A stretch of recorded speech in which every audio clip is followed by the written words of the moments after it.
Salam, guys. It's Bronze in 3. Let's hit it.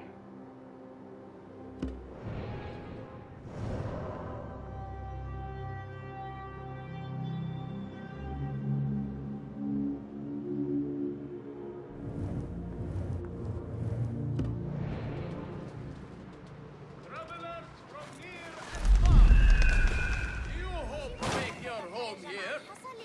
Note that Jafar is the Harbiya district. Find your road.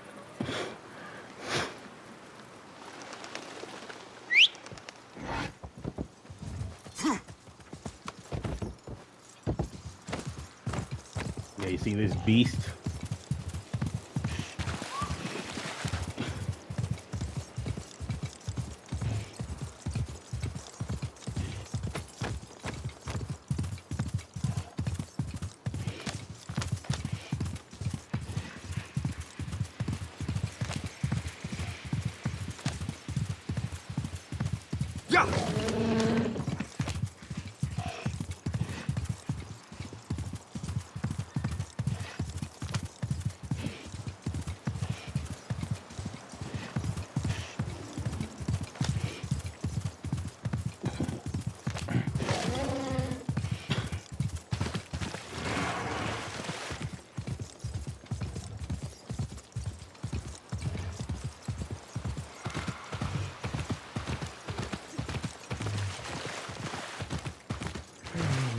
Oh, yeah.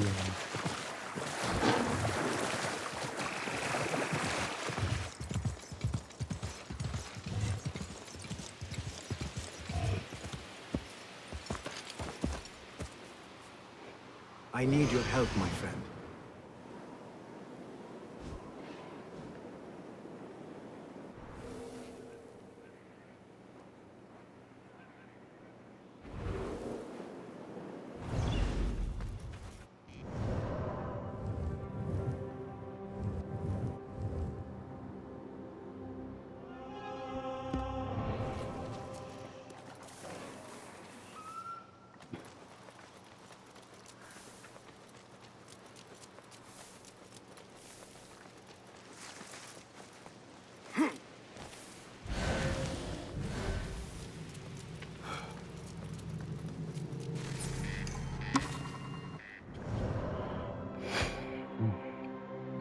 Seleucia on the Tigris. On the western bank of the Tigris, about 35 kilometers south of Baghdad, rises a small mound known as Tel Umar. Today beaten by winds and separated from the tumultuous course of the river by swamps, this hill once dominated one of the largest cities of antiquity, Seleucia on the Tigris. Seleucia was founded at the end of the 4th century by Seleucus I, one of Alexander the Great's successors. Its position at the start of the main road leading from into Iran and at the confluence of the Tigris and a canal linking it to the Euphrates enabled the city to control the movement of caravans and armies during the 5 centuries of its history. This control let it flourish into a commercial hub and royal residence known throughout the ancient world for its Stoic philosophers and Olympic athletes. In time, Seleucus' power waned. In 129 BCE, Seleucia was conquered by the Parthians, Arsacids, a rival dynasty. The city's development nonetheless continued uninterrupted until multiple attacks by Roman armies and a catastrophic change in Tigris riverbed led to Seleucia's decline and disappearance around 200. 200 what? AC, BC? Come on, man. In time, other imperial centers, Ctesiphon and then Baghdad, took advantage of the position that had made it so important for so long and became road hubs themselves. There's a coin or something.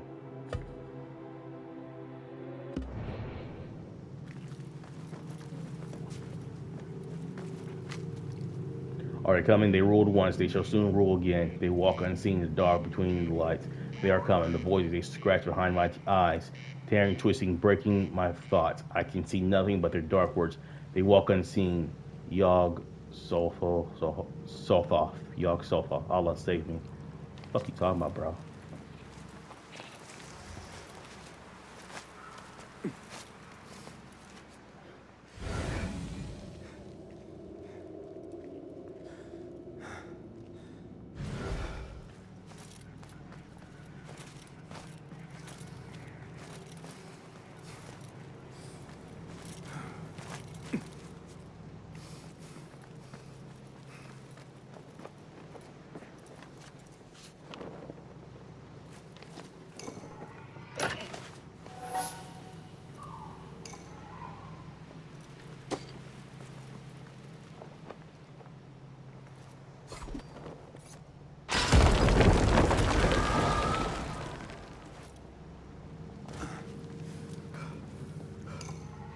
A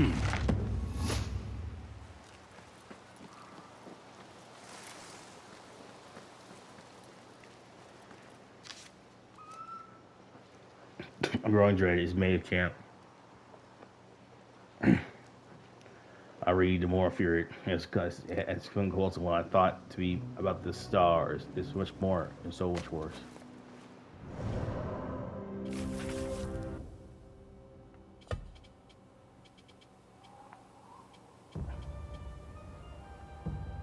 That's pretty dark. I do not believe in magic as Nihal does, but I find it hard to fathom that this Al-Hazard created this ingest, that this Al-Hazard exists.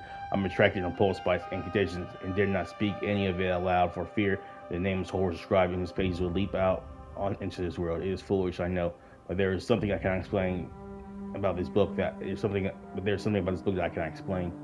Yeah, it is kind of iffy. Yeah. Can tell by how it's if.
The Muhtasib would like to remind all those frequenting the bazaar today.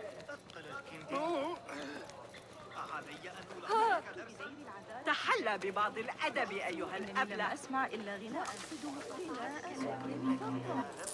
لعله من حسن حظي أني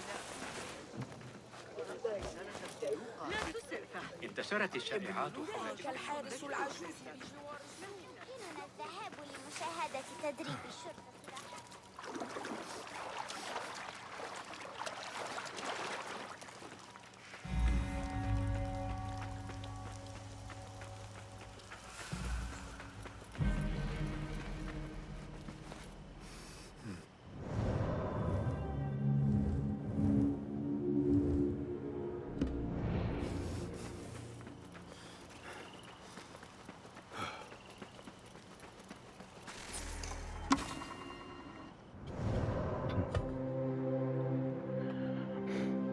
Zubaydah bint Jafar, daughter of Jafar, was one of the most famous of the Abbasid princesses. Her charitable and pious foundations made her a well-loved figure in her time, a figure whose memory lives on as a recurring character in 1001 Nights.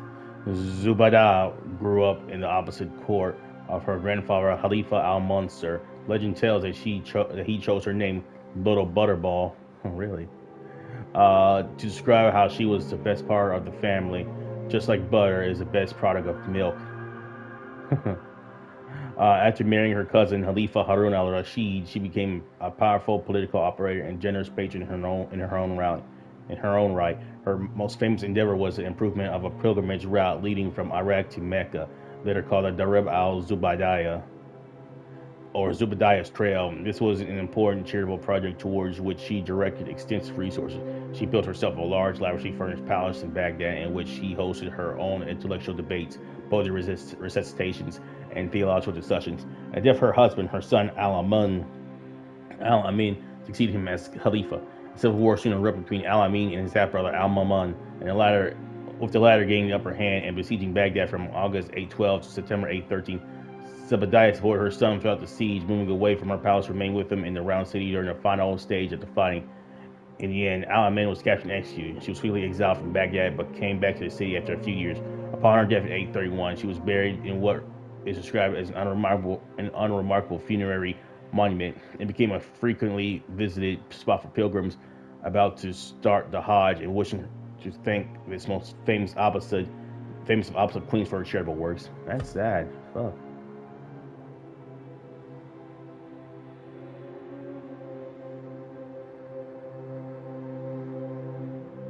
That is so sad.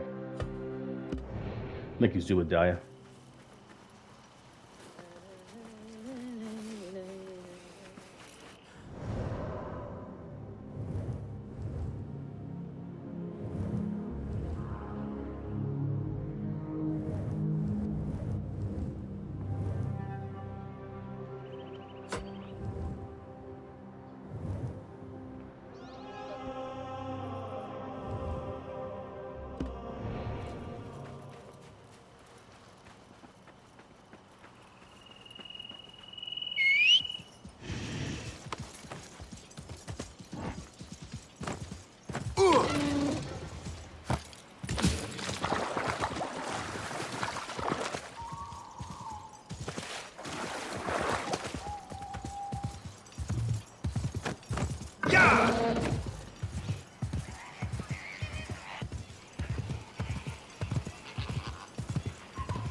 Gates of Baghdad. From its foundation, Baghdad was surrounded by walls which protected its inhabitants against invaders and sandstorms. A series of large gates allowed military, processional, and commercial transits through these impressive fortifications. The city's most striking feature was its round layout. This circular design was inspired by newer cities founded in the 7th century and by ancient cities like Gur or Ardashir, founded by Sasanian kings centuries before Khalifa al-Mansur created Baghdad. By the 10th century, Baghdad had outgrown the original round city and it was abandoned. Because of the destruction of the city by the Mongols in 1258 and subsequent urbanistic development on top of the ruins, no archaeological evidence of it remains. Damn. This circular inner city could be accessed through 4 equidistant gates. Each led to a different region or city of the empire and took its name from its destination. Kufa to the southwest. It's not a nice name. Basra to the southeast. Khorasan, eastern Iran, Uzbekistan to the northeast, and Sham, Syria to the northwest. Many more gates dotted the outside wall. Most took their name from a feature or an activity performed in the vicinity, like a pomegranate market or a mill. Some were known for famous events that they hosted, as in other cities of the empire. The Iron Gate was thus called because it served as a gibbet on which the heads of traitors were displayed as a warning to others. Most famously, Khalifa al-Aman's head. Damn. After his defeat in the Civil War. I mean, technically, Amin wasn't a traitor. His brother was, because Amin was chosen the Khalifa's successor.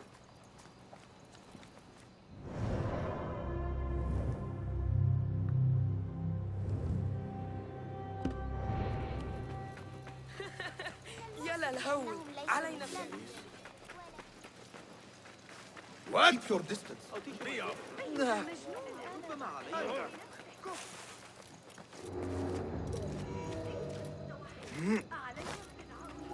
Hold a moment. Best be thorough. Wait, what? Hold on. How much longer can you hide? Need blood.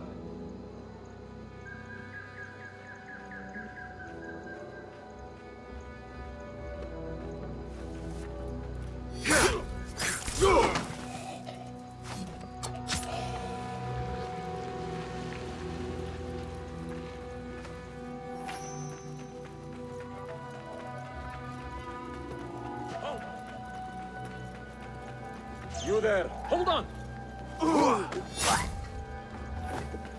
Go, now.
Visitors to Baghdad.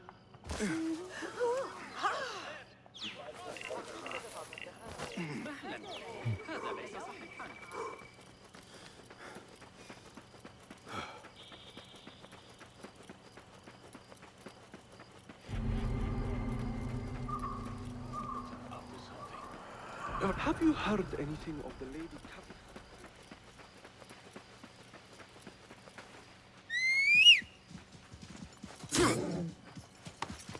لم ارتكب اي خطأ.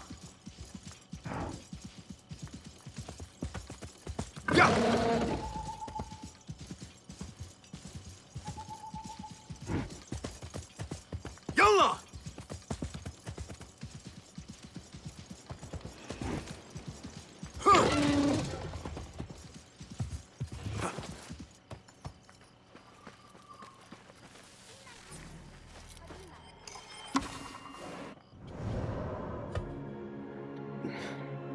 Baghdad's canals. In Baghdad's dry climate, the city's water supply is dependent on a dense network of natural and artificial waterways, starting, of course, with the Tigris and its tributary, the Diallo River.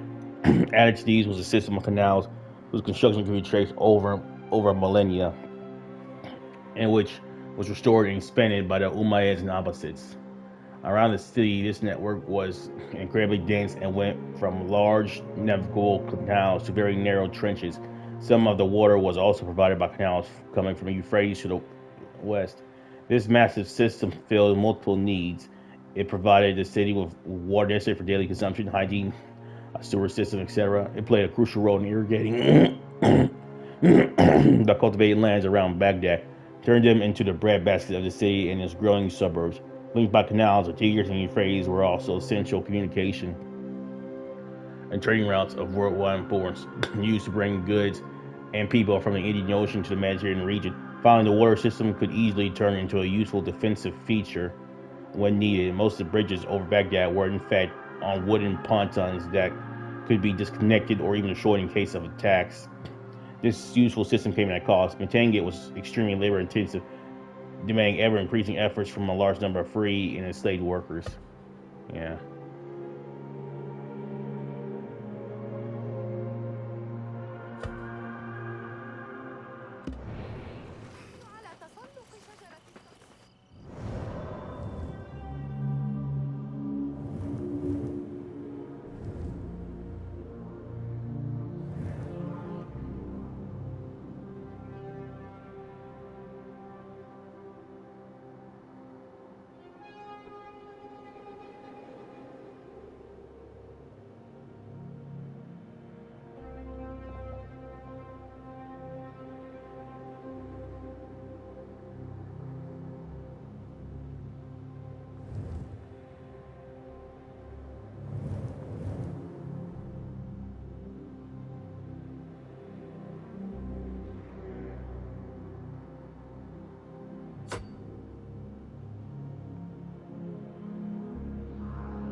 Cast your gaze, Enkidu.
Yalla!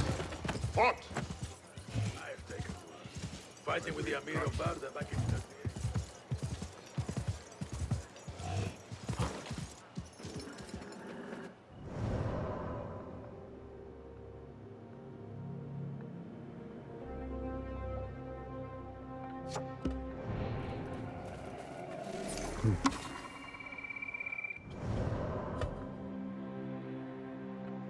Camels. While camels are a mandatory cliche of any depiction of the Islamic world, the so-called desert ships have long been not only an iconic but also a crucial means of transport across Eurasia.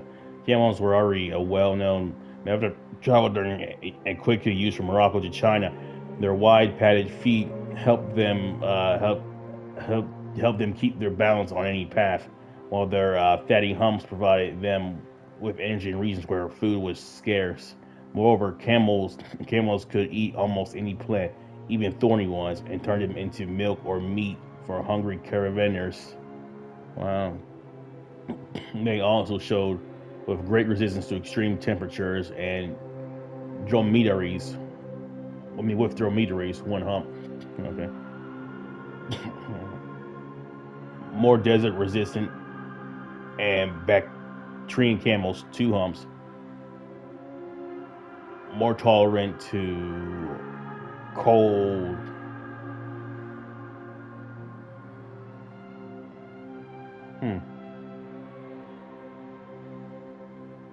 More tolerant to cold and high altitudes, they could carry much heavier loads than horses or donkeys, making them perfect pack animals. Their efficiency and flexibility had a clear effect on the economic wealth of the Abbasid Empire, boosting its trade and facilitating travels all across its huge expanse. They were also used in warfare as they could run surprisingly fast. So preferential use of camels had an important consequence on the landscape and the city planning of the empire. Khalifas did not need to maintain an extensive paved road network, as camels did not need one, since camels made wheeled carts virtually unnecessary. Opposite cities could also maintain narrower roads. The tall buildings that lined these narrow roads kept the city in shade, meaning that the ambient temperatures inside these cities were several degrees lower than surrounding open areas. Oh, that's cool.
Guide me, Enkidu.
Yeah.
Fuck you.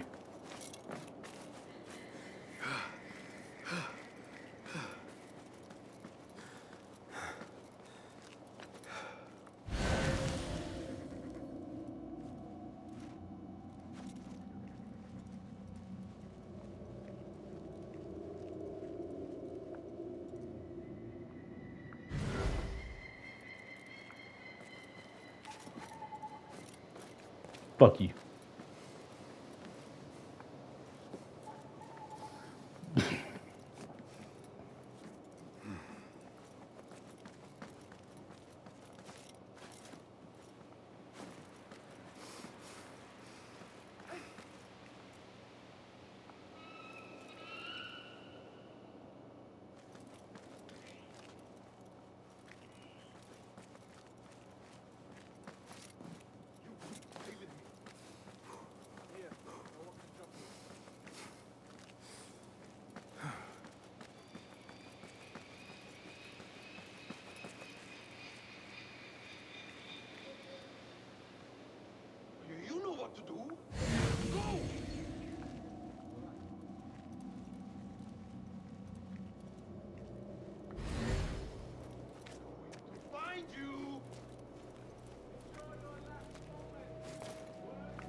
You will slip.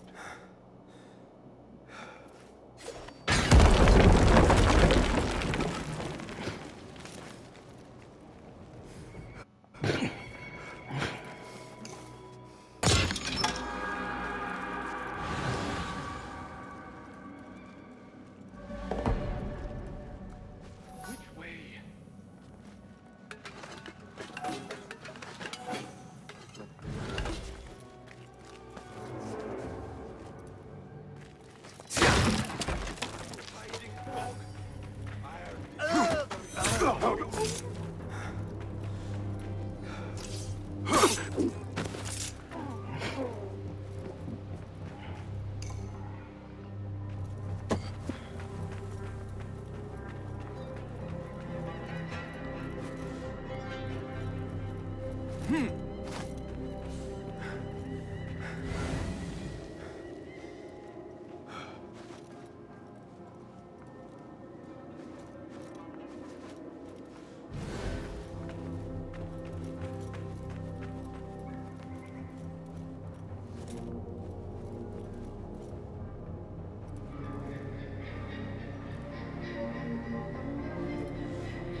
I liked.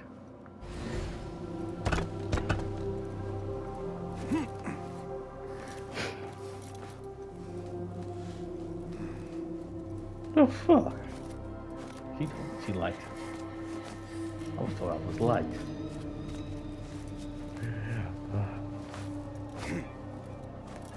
Now you do something down, so yeah. I work there. Sure.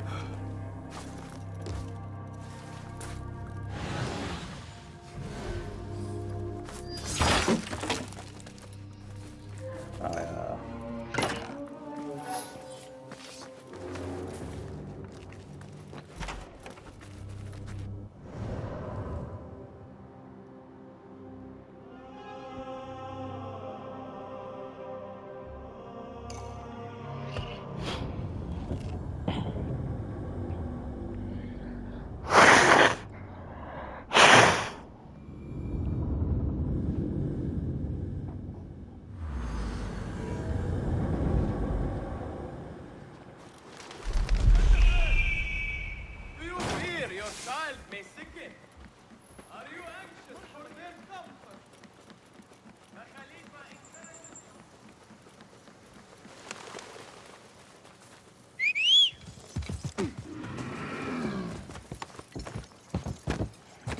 Search, I like.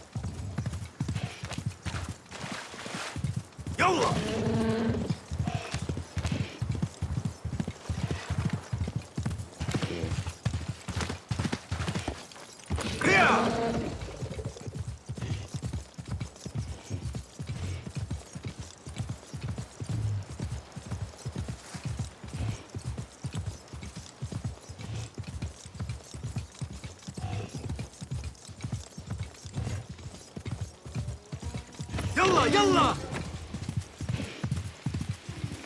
كنت أقضي يوما.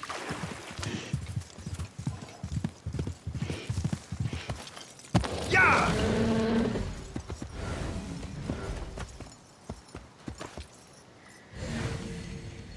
Nothing can hide from us, Enkidu. Fuck you. I want to kill you fuckers.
Good. Please. Do you thirst for ancient lore? Unveiler of myth and mystery. You have a thirst for knowledge?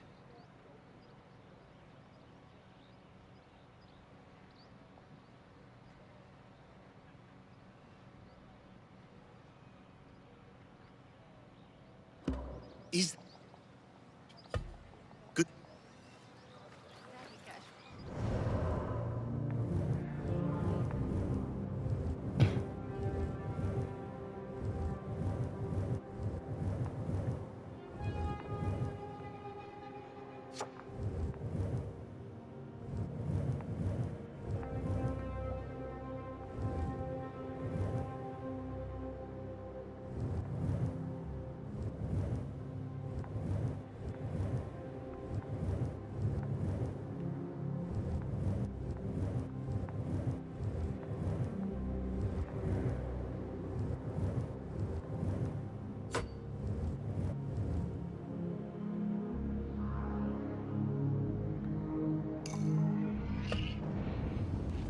I really don't care much for the Enigma finding stuff. I just want to find the Enigmas and that's it. Enigmas.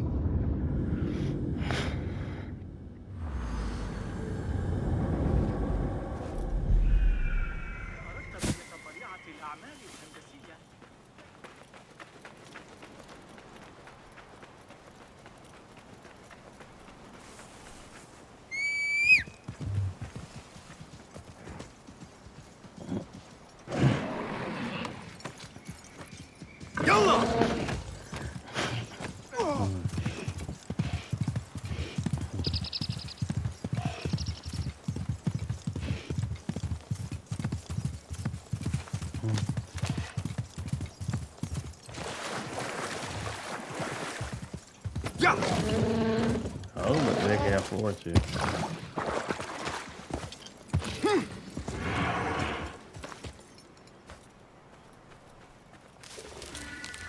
Can't believe I missed this shit. How I get into this?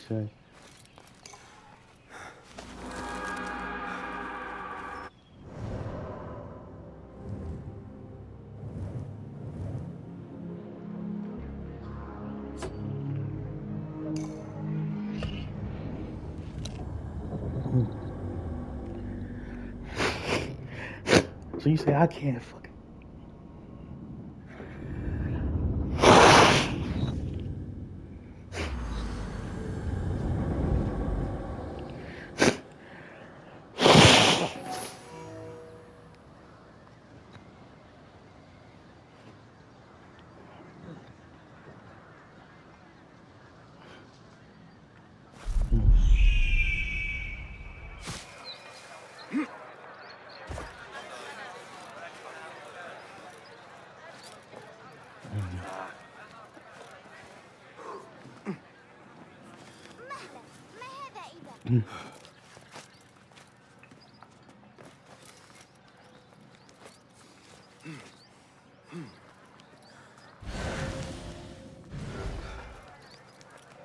I can't wait to start killing you fuckers.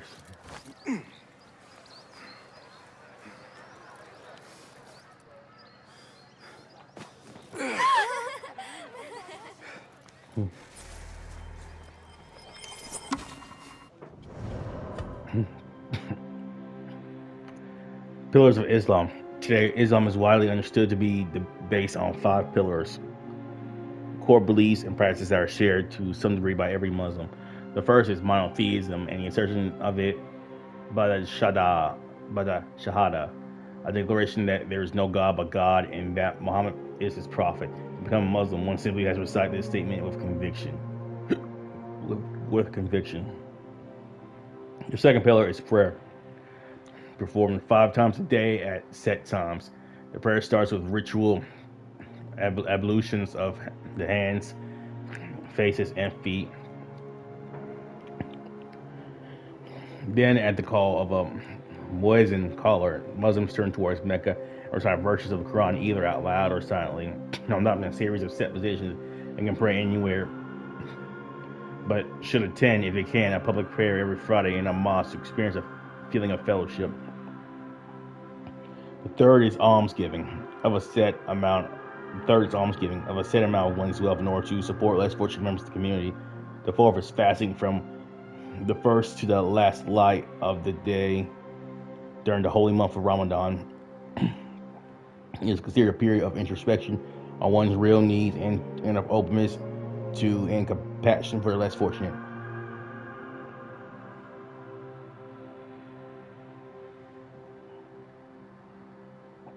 Finally, every Muslim who can should make a pilgrimage to Mecca at least once in their lifetime, dressing in the same humble white clothes as their fellow pilgrims who emphasize everyone's equality. The five pillars are alluded to in the Quran and in anecdotes about the life of the Prophet Muhammad. However, the details of their applications have evolved over time, giving way to small differences in the practice of Islam between various Muslim groups. Yeah.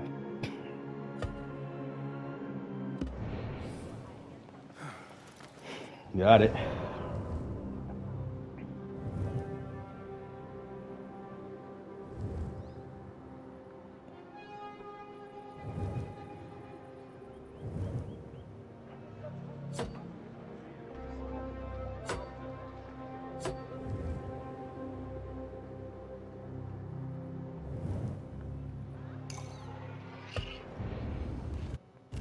I got it.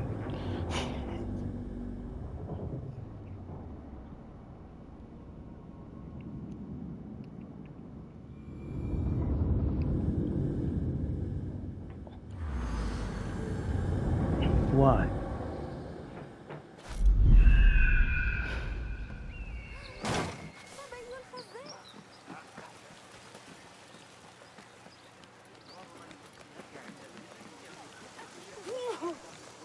أنت كف عن ذلك أيها الكلب. What do you see, Enkidu?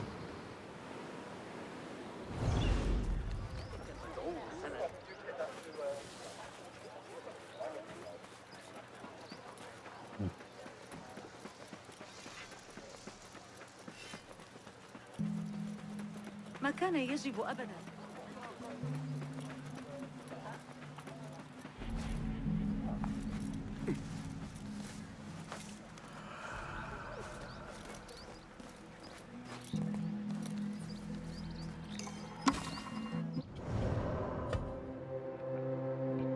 Multi-sib market inspector. In the bazaar, many dangers awaited. Rigged weight scales, prices inflated by merchant cartels, and counterfeit goods. Luckily, one could count on the multi-sib market inspector to keep it real. Appointed by the Khalifa himself, the multi-sib had multiple responsibilities. The most important ones were to ensure the use of sound weight scales and measures in the market, and to check the goods were well made and fairly priced. Other responsibilities could include ensuring trade routes were clear of traffic and that water supplies were not polluted. Falling foul of the inspector or his assistants could be punished in a variety of ways, including fines and confiscated goods. Being a multasib was considered a prestigious appointment, which notes the value of opposite society put on trade and integrity in the marketplace. The Arabic root from which multasib is derived was connotations around calculating and accounting. It was also a pious one, as the word itself came from the religious concept of hizbah, the Muslim obligation to command the good and forbid wrong. The market inspector was therefore an important figure of any Muslim city, and only the most knowledgeable and incorruptible were supposed to hold this office.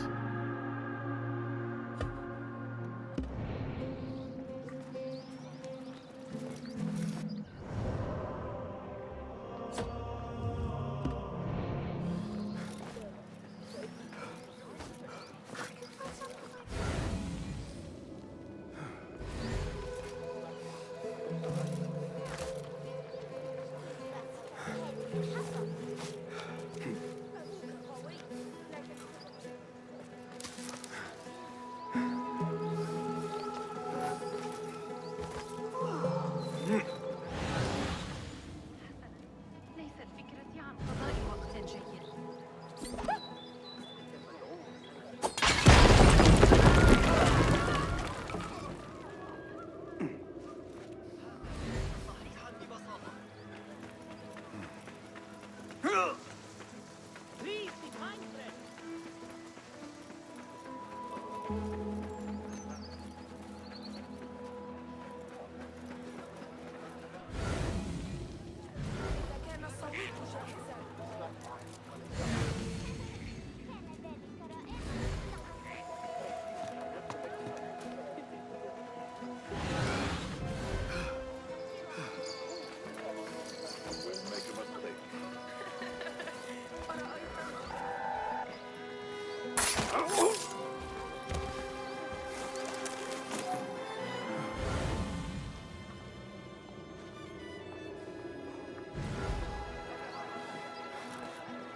مهلا، لا يبشر هذا بخير.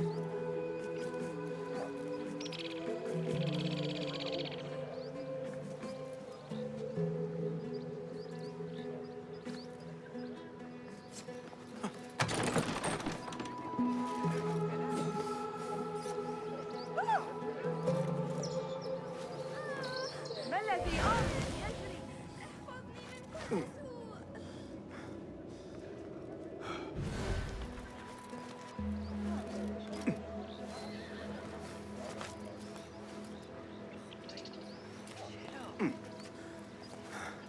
أيعقل، هل أنا أحلم؟ خوشحالم که میبینمتون.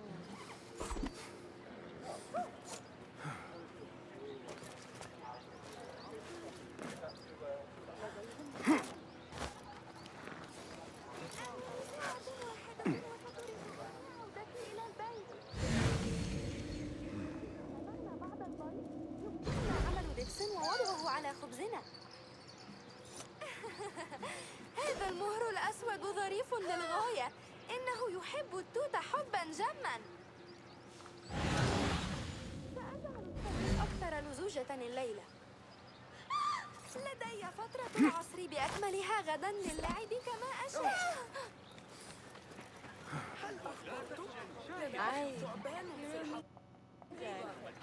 Alright guys, I'll have this one here for us. 3 opposites again.